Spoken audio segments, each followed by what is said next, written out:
Oh, hey there, folks. This is the final installment of our bonus ride-along series with the Milford, Ohio Police Department. Thank you so much for listening thus far. If you haven't listened to the previous few weeks, go back. It all goes together. And if you have, thank you so much for joining us on this journey. We hope you enjoy the show today. Let's get on with it.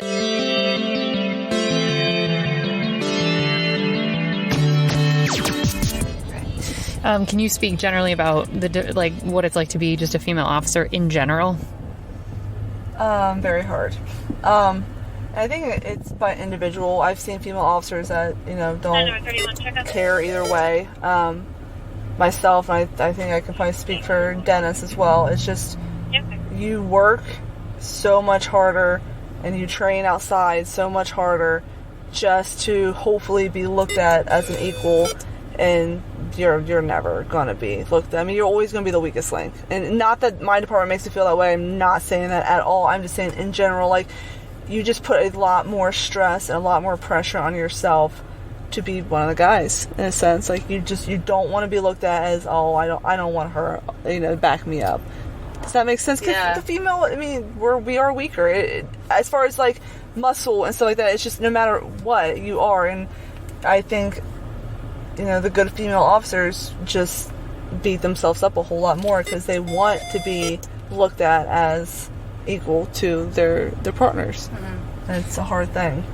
Do you feel like when you say you work harder, that means you are working out on your off time and you're what does it look like? Yeah, I train with fitness and stuff a lot just because I want to have some sort of edge somewhere when it comes. Listen, the criminals, bad people are always going to be stronger, younger, and faster than you. Always. Mm-hmm. Always, always, always. So I feel like I need some sort of edge to help me in that sense, but at the same time, you're still a female. If a bad guy's going to look at you or your 6'6", 300-pound partner, I mean, you're going to be the weakest link. Yeah. It's just, unfortunately, it is what it is. But I put a lot of pressure on myself just to try to be up to that level. Have you had criminals size you up and say things about your gender? As far as just I'll have you can handcuff me anytime. Sure. I'll go. You can take me in, just stuff like that. But overall, as far as people going after me before a guy, not really. I don't think so. Yeah. I think sometimes you get a little bit more respect. Interesting. Not all the time, but I think sometimes they look at you as a woman, the better ones, and kind of okay, she's clearly badass. Yeah. But I don't know. I don't know. Yeah. Do you think having majored in, what did you say, criminal justice, mm-hmm. do you think that helped? Your understanding of law enforcement and stuff, or do you think it doesn't matter? I think you learn on this field. That's what you're saying. What do they call it? OTJ? Yeah, I think you learn everything that you need when you get into this field. I think sitting behind a desk, studying stuff for patrol is, it may help a little bit, but I couldn't tell you one thing that I'm going to be honest Really? with you. Yeah, I mean, everything, it's just a very hands-on profession that you learn, and nothing's ever the same. There's no book that's going to tell you how to handle every situation. And when we were talking earlier, you had mentioned there's some regulars. So you have people that you arrest a lot, or you at least see around, or that do the same crimes, or struggle with addiction, that kind of thing? Yeah, so we have a handful, and I'm sure it's in every single area that we'll see them walk, and we know their names, and they know us. It doesn't make them bad people. It's just that we have more encounters with certain people than others. Yeah. That's sad. Yeah, that is sad. Are you able to offer resources? Oh, they're going. See? Yes, and that's one thing about our department, and I can't speak for other departments, is that we truly do try to help in every aspect that we can. Get them help. If it's, calling CIT, or, just talk with them a little bit longer, or, trying to find other avenues to get them some help. We do try. It's not like you're a piece of crap, you're going to jail. It truly is not like that. And that's what TV portrays, that, you're just arresting people. But there's a lot of other work that goes involved, and we actually, believe it or not, we do care about people and their well-being, even the ones that we do we are with a lot. All right, we're doing another traffic stop. Me and all my help, and I'm a hero. We're stopped. This person was 33 traffic stop. Definitely speeding. 40-33, go ahead. He's older. 40 to 33. I'll be on Main Street near Edgecombe with Ohio Passenger.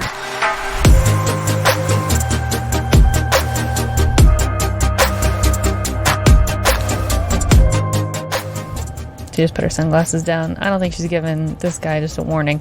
He was like for sure speeding, like by a lot. And she's shaking her head. She's laughing. He's laughing. But she's not doing the head tilt yet. She's talking with her hands. She's letting this gentleman know. Old lady in the front seat next to him. He's talking. Oh, he had his license and registration out and ready to go. He's doing a lot of talking. She's checking both in front of him. Well, this is the second call. We've been out in the field for a minute, so she's talking to him a lot, though. She's got those Oakley, like, they look like officer-issued sunglasses. Like, if she rolled up in my car, I would definitely be nervous. She's skinny, but I would still be nervous. And she's doing a lot of talking to this gentleman. She's gonna run his stuff.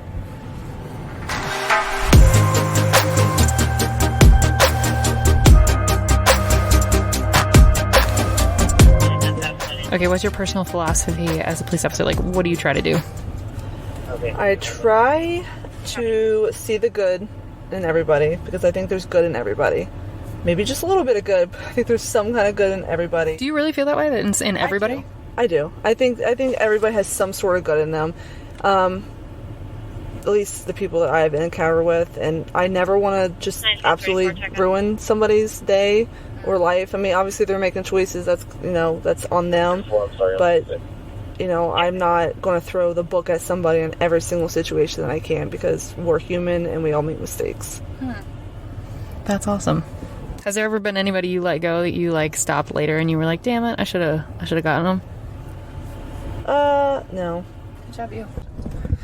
Okay, so when you're thinking of... 9-hour-33, 9-hour-34, oh, is that you? 45. Is that you? That's not you. Okay. Like, how do you turn off that part of your brain of, like, thinking of the worst case scenario always, or thinking that everybody around you has a weapon, or thinking everybody around you is going to, like, hurt you or your kids or whatever? Like, how do you live a normal life?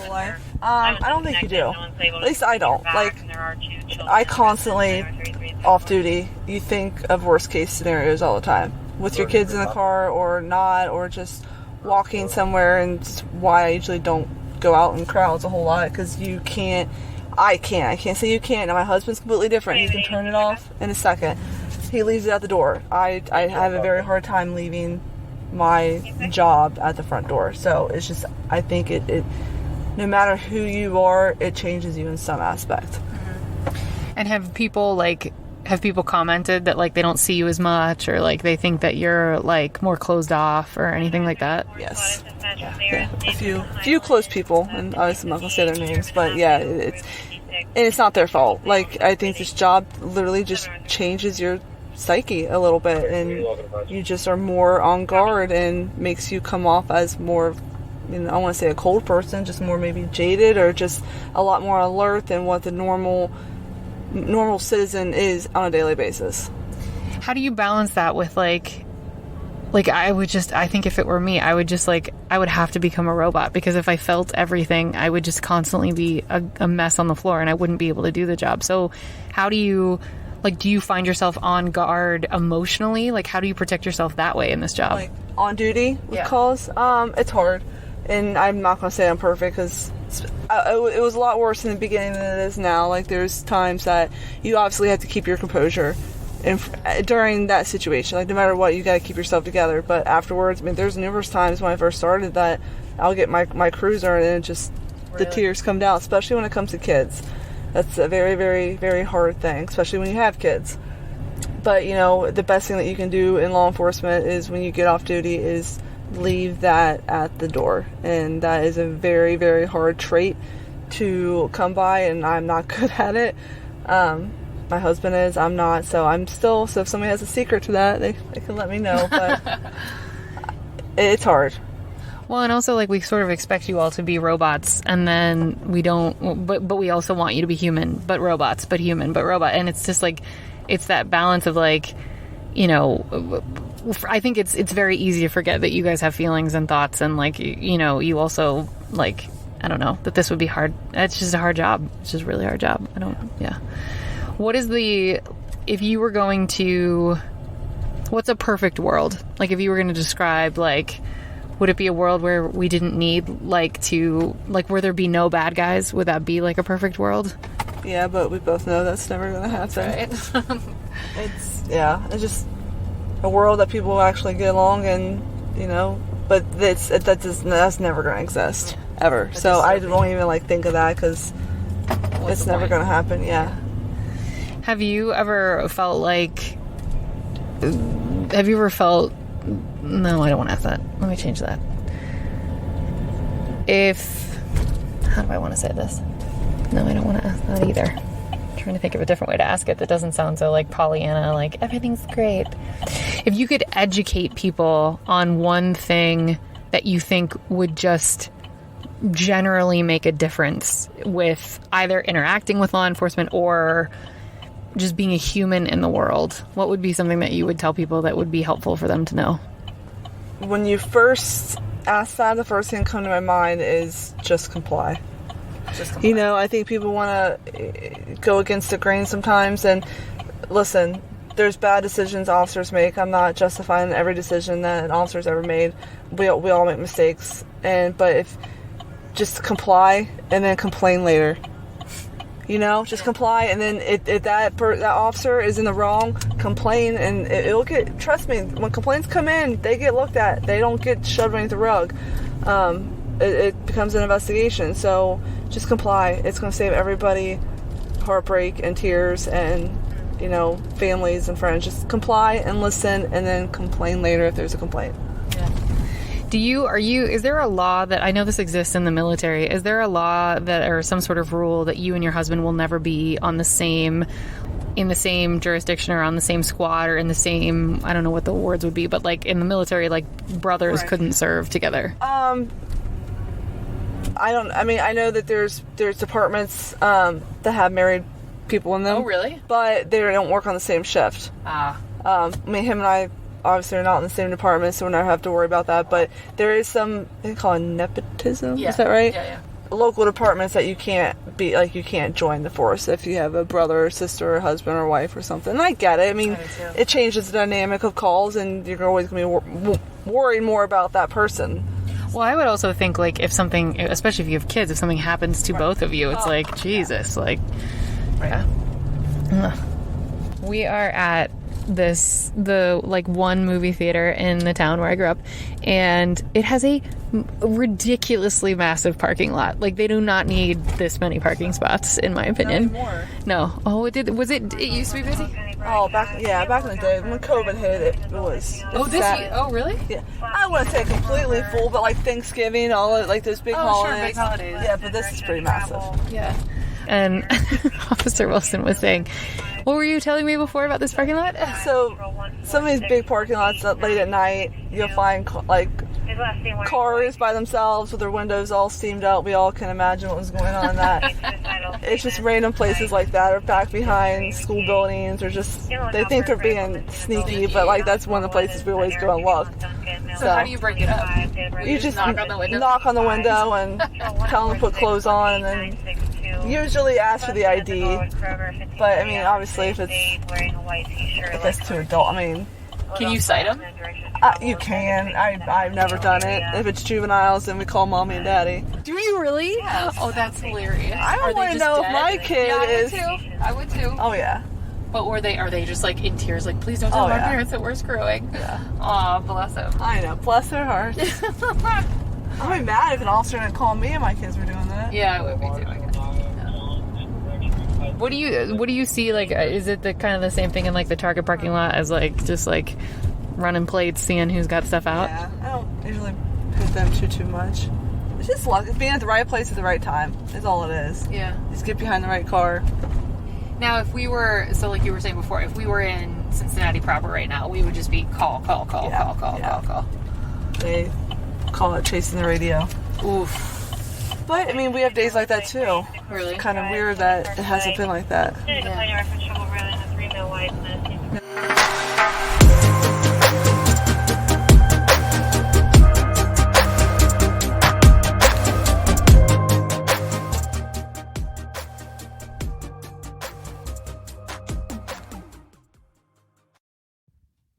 Well, y'all, I am wrecked. I am so tired.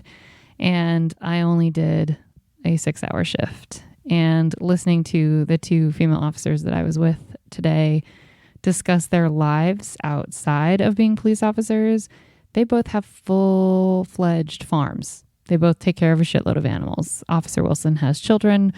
Officer Dennis is married and has a life. And I just, I'm wrecked. And you can hear it, I'm certain. And when I go to edit this, I might be mad at myself because you can totally hear me start melting down. I mean, I start repeating myself, asking the same questions because I am just so tired by the middle of the second, 3-hour set. Because I did about 6 hours and 5 of those were probably in the car. So it is a lot of just head on a swivel driving. And if anybody knows, if you drive cross country, if you sit in a car for 5 hours, even if you're not the one driving, it's exhausting. Imagine driving around having to look for crime. It's a hard job, y'all. And they even both commented that because it's the Milford office, it was just a weird night that was very slow. And I even said the cursed quiet word, which is usually the thing that gets everything popping off. And even then, things didn't really pop off. So I'm still exhausted. And I was able to see so much more of Milford than I even knew existed. And I don't know how they do it. And I say it at least 67 times on the episode. And I've said it to both of the officers who are probably sick of hearing me say it. But the job is hard as fuck.